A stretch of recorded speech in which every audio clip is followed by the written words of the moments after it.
Assalamualaikum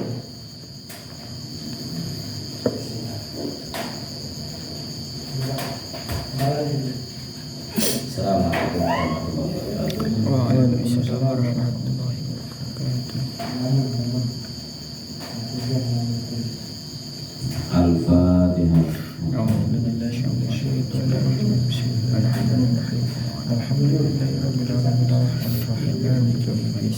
Iyyaka na'budu wa iyyaka nasta'in ihdinas siratal mustaqim. Shiratal ladzina an'amta 'alaihim ghairil maghdubi 'alaihim waladdallin. Bismillahirrahmanirrahim. Qala al-mu'allif rahimahullahu ta'ala wa nafa'ana bihi wa bi 'ulumihi fid dharain amin. Halaman 13 ya. Faslun fi ikhtiyaril ilmi wal ustadi wasyariki wasabati alaihi.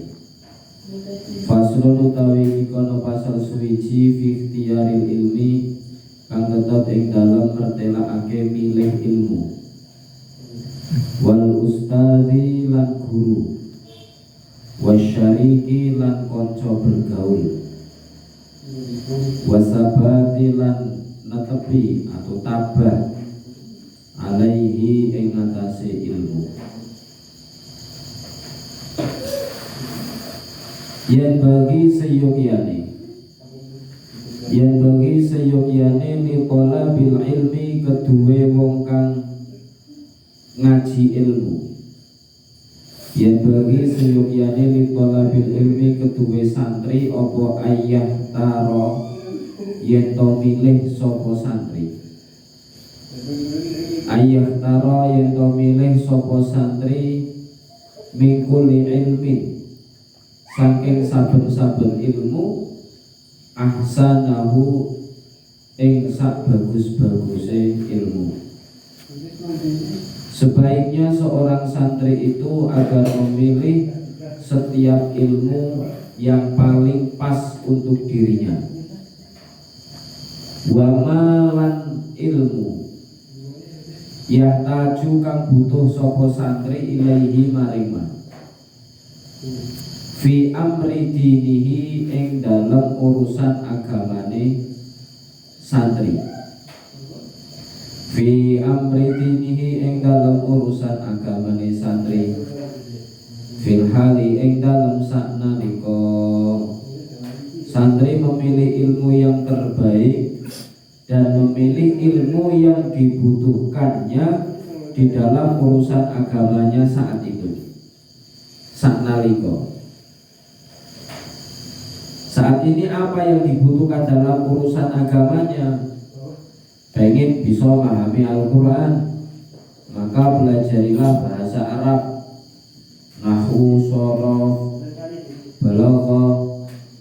Terus mempelajari ilmu tafsir, perangkat-perangkatnya, ulumul Quran, membedakan satu ayat dengan ayat yang lain. Nah, kalau misalkan yang dibutuhkan itu, kalau ingin membaca Al-Quran, mempelajari makharijul huruf, tahsin atau tajwid. Ingin bisa sholat, mempelajari rukunnya sholat, syaratnya sholat, terus yang membatalkan sholat, sunah-sunahnya sholat, dan sebagainya. Sumama mengkonuli ilmu yahtaju kang butuh sapa santri ilaihi maring ma. Sumama mengkonuli ilmu yahtaju kang butuh sapa santri ilaihi maring ma fil mali ing dalem bondo. Kemudian urusan agamanya sudah terpenuhi, santri belajar suatu ilmu yang dapat untuk mencari harta. Belajar ilmu dagang, belajar ilmu tata usaha. Wa yuqaddimu lan disiake sapa santri, wa yuqaddimu lan disiake sapa santri ilmu tauhid ing ilmu tauhid. Mendahulukan ilmu tauhid. Itulah alasan kenapa di sini di Al-Faqih kurikulum pertamanya adalah tijan. Tijan itu kitab tauhid, agar santri itu mempunyai bekal tauhid. Saya rasa saya berdosa kalau belum mengenalkan tauhid.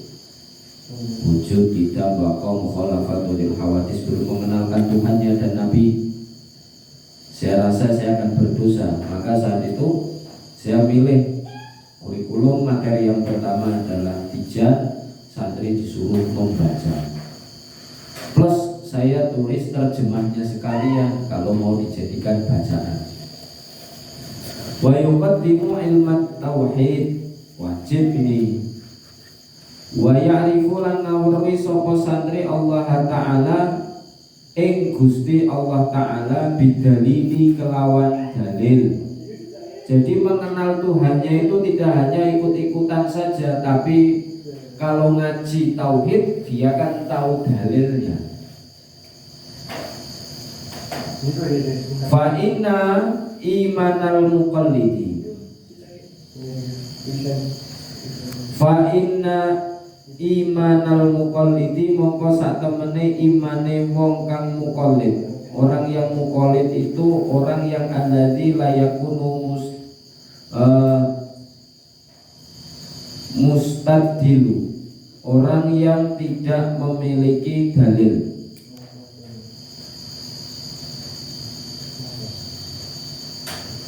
Muqallid orang yang tidak memiliki dalil, alladzi la yakunu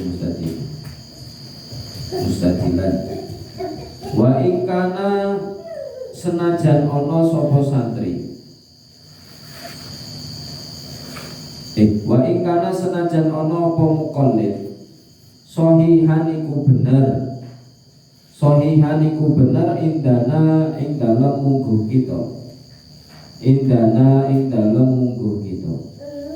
Walaupun benar orang yang muqallid akidahnya itu bisa benar, iya benar, tinggal ikut saja.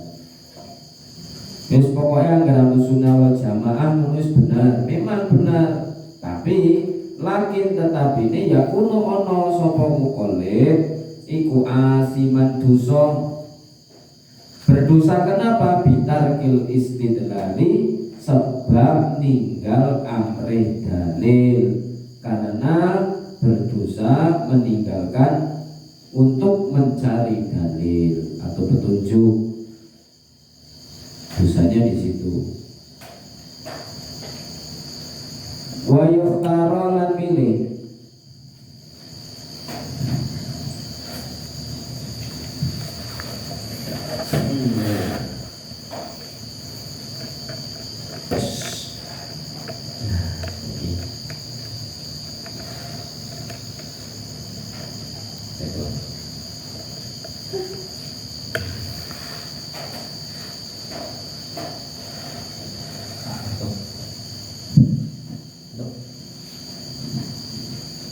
sampai mana tadi?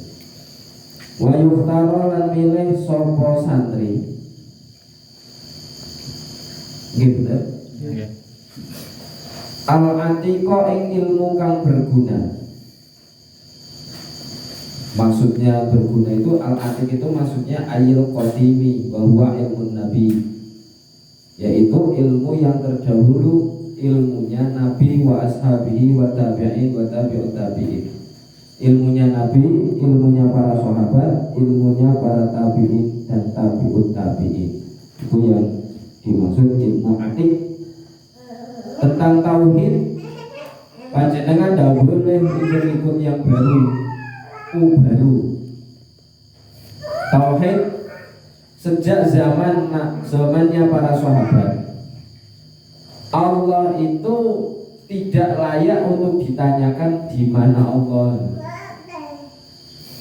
Lah karena ayatnya itu banyak. Ada Allah qaribun min hablim warid. Allah itu dekat, lebih dekat dari urat nadimu. Terkadang ayat itu mengatakan Allah istawa alal arsh, bersemayam di atas arsh. Kadang ayat itu menyampaikan Allah ada di langit dan di bumi. Bahkan di satu hadis ada orang yang meludah di depan itu dilarang Rasulullah, katanya Allah ada di depanmu. Nah, dari itu serahkan saja sama Allah. Kita tidak tahu, tidak pernah melihat. Ulama salaf itu mengambil metode tafwid dalam ilmu tafsir, tidak ikut campur. Masalah ini diserahkan kepada Allah. Allah di mana ya tidak tahu. Ahlussunnah wal Jamaah tidak berani menjawab. Tapi kalau yang aliran baru-baru ini, Salafi Wahabi, mengatakan Allah istawa alal arsy, Allah bersemayam di atas arsy. Nah, arsy itu bentuknya apa? Arsy itu katanya di atas, Allah itu di langit. Langit itu di mana? Wong bumi itu bulat. Allah di atas, katakan ya. Tidak terima Allah di atas, bumi itu bulat. Bumi bulat seperti ini kan? Kita ada di sini. Nah, langit bundar. Ada orang yang di sini, kita di sini. Berarti bawahnya orang yang di sini. Kan bingung nih. Kita nggak sampai akal kita. Laisa kamitslihi syai'un. Pokoknya Allah beda dengan makhluknya. Di mana Allah? Jawab saja wallahu a'lam. Kita tidak tahu kok. Di mana Allah tidak tahu. Yang penting tugas kita itu mengimani Allah. Kadang ayat mengatakan Allah bisama isabai. Allah ada di langit 7, ada di bumi, ada Allah lebih dekat mihabli marid. Allah di mana coba? Ya tidak patut juga dikatakan Allah di mana-mana. Ya tidak tahu Allah di mana. Ulama dulu tafwid di sini, tidak berani mentakwil, tidak berani mengatakan Allah di mana. Ini salah satunya. Makanya Al-Atik ikut ilmunya Nabi dipelajari. Seperti contoh Umar bin Khattab radhiyallahu anhu mengatakan hadza ni'matul bid'ah. Salat tarawih berjamaah itu inilah sebaik-baiknya bid'ah. Sekarang ada yang mengatakan enggak, itu yang dimaksud bukan bid'ah. Oh, jelas-jelas hadisnya pakai kata bid'ah. Nah, jadi kita harus kembali ke dulu. Kayak sekarang ada lagi tauhid itu dibagi 3, uluhiyah, rububiyah, asma wa sifat. Itu kan Salafi Wahabi itu kan ada saja mengadakan ajaran-ajaran baru, katanya kembali ke ulama salaf, pengikut salaf. Salaf yang mana yang dia ikuti pendapatnya coba? Salaf yang mana yang mengatakan Allah itu di atas arsy? Kalau kata mereka Ibnu Taimiyah itu bukan ulama salaf, sudah kholaf itu. Abdul Wahab bukan ulama salaf. Makanya harus mempelajari definisi menurut para ulama, bukan ngawur menurut para Google. Hadisnya apalnya melalui laptop, listriknya mati, hafalan hilang. Nah, kan repot. Al-Atiqo dunal muhdasati, dudu piro-piro ilmu anyar, bukan mempelajari ilmu-ilmu yang baru terkait agama tauhid ini. Ajaran-ajaran yang baru tentang ketuhanan, ya sekarang ada yang ngaku nabi lagi kan. Repot maning, anak sing ngaku kaya Lia Eden katanya titisan malaikat Jibril. Macam-macam, ikuti nabi, sahabat, tabi'ut tabi'in. Dan aman.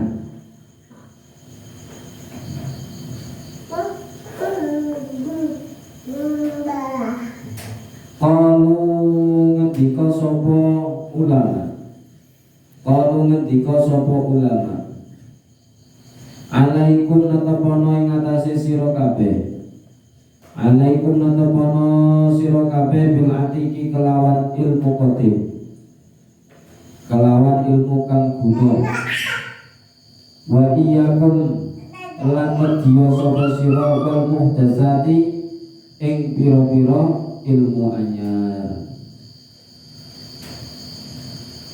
Wa iyyaka lan medya sapa sira antas tagila ing yen to ketungkol sapa sira bihadzal jadali kelawan ikilah debat alladzi rupane jadal zuhara kang pertelo alladzi ba'da inqiradil akabiri ing dalem sause zuhara kang pertelo alladzi ba'da inqiradil akabiri ing dalem sause sedane pira-pira penggede bayane minal ulama saking para ulama. Jadi hindarilah, para ulama mengatakan hindarilah untuk antastagila, menyibukkan diri mendebatkan sesuatu yang sudah jelas dipaparkan setelah meninggalnya ulama-ulama yang besar, ulama salaf. Tidak usah mengada-ngadakan ajaran baru lagi. Senak loh. Salaf sing temenan yang mana? Yo pondok pesantren salafiyah syafi'iyah. Pondok-pondok salaf itu ajarannya menggunakan kitabnya ulama-ulama terdahulu, tidak mengadakan ajaran-ajaran baru lagi yang sudah jelas, kecuali untuk sesuatu yang belum dibahas zaman dulu oleh para ulama. Kita boleh berijtihad. Nah, ini lain cerita. Di kitab-kitab muktabar zaman dahulu kok tidak ada. Kita boleh ijtihad. Tapi kalau sudah yang jelas disampaikan oleh ulama-ulama terdahulu, ya sudah ikuti saja. Paling kalau kamu mau cari dasarnya lah silahkan. Tapi tidak perlu diperdebatkan lagi lah kapasitas kita seperti apa. Maulid sudah sejak zaman dulu, sekarang ada yang melarang, kan aneh. Aliran-aliran baru itu membingungkan. Fa innahu mongko satemene jadal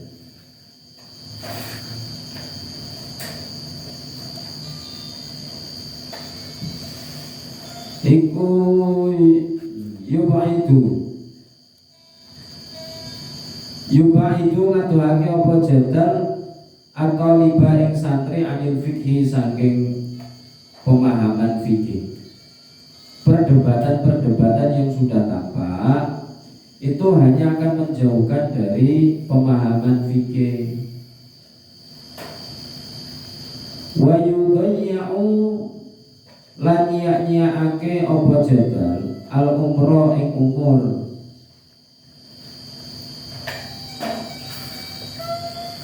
Wa yuwarisu lan nekaake apa jadal al wahsyata ing gersah.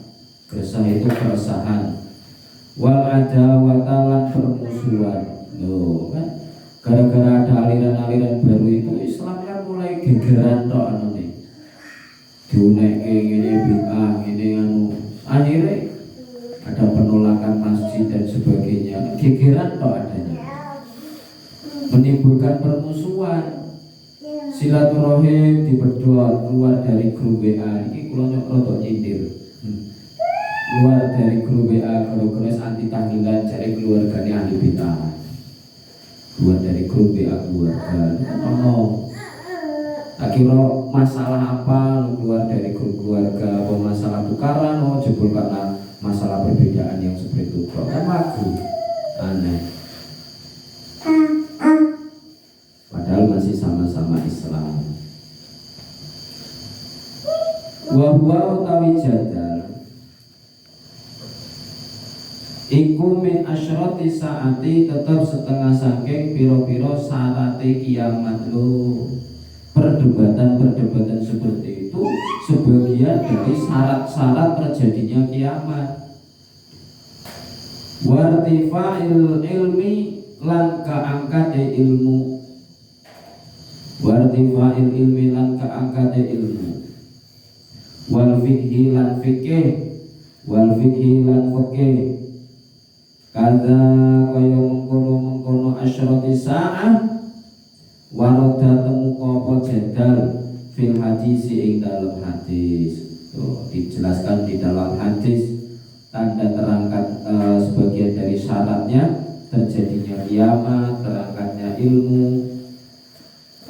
Nah, semua Quran hadis kembali ke terjemahan apa Quran hadis. Akhirnya orang sudah tidak butuh lagi ilmu-ilmu istinbatul ahkam. Ada ilmu usul fikih tidak perlu, ulumul hadis tidak perlu, mustalahil hadis, ada ilmu tafsir tidak perlu, pakai terjemahan saja sudah beres. Kajian-kajian keilmuan bubarkan saja.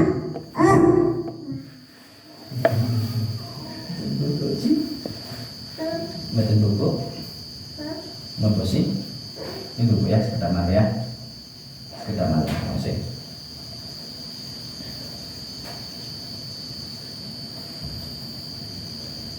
Sampai mana tadi? Wa amal ikhtiyarul ustadi. Anapun utawi milih ustad, milih guru. Nah, sekarang bahas masalah milih guru. Jadi milih ilmu yang pas, yang dibutuhkan. Wa amma ikhtiyarul ustadi, anapun utawi milih guru, fayat bagi mongko seyukyane, fayat bagi mongko sayukyane apa ayuh taro yen to milih sapa santri al ilma ing ilmu wal aura lan luweh warok wirai. Oh, orang ngono to, bukan ilmu itu a'lamu ya. Ayuh taro yen to milih sapa santri al a'lama ing luweh alim, wong sing luweh alim, wal aura lan luweh wirai, wal asana lan luweh tua. Jadi kalau kamu mau milih guru, itu pertama yang dicari adalah guru yang lebih alim. Yang kedua memilih guru itu alim. Alim itu tidak cukup. Ada kiai alim tapi gak kirai, isi kadunyan wae eter gerpawe tok, bangga-banggakan diri ini tok, dan coblos ini coblos itu wis jadi korupsi ya. Ini juga tidak harus dipilih kirainya. Orang yang sudah selesai dengan hidupnya sendiri, serap dengan dunia ini serang ngelirik, ini yang dicari. Makanya ya seperti yang dibahas kemarin itu, kita tanyakan kalau mau mencari guru, jangan sembarangan. Kalau tidak ada yang ditanya, takon kalau Gusti Allah istihara, jangan sampai asal pilih.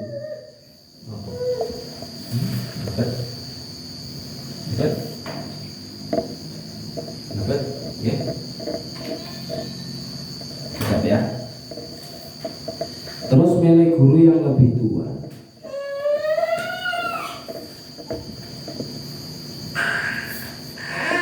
Kama iftara Abu Hanifah wa ma'ala biswa.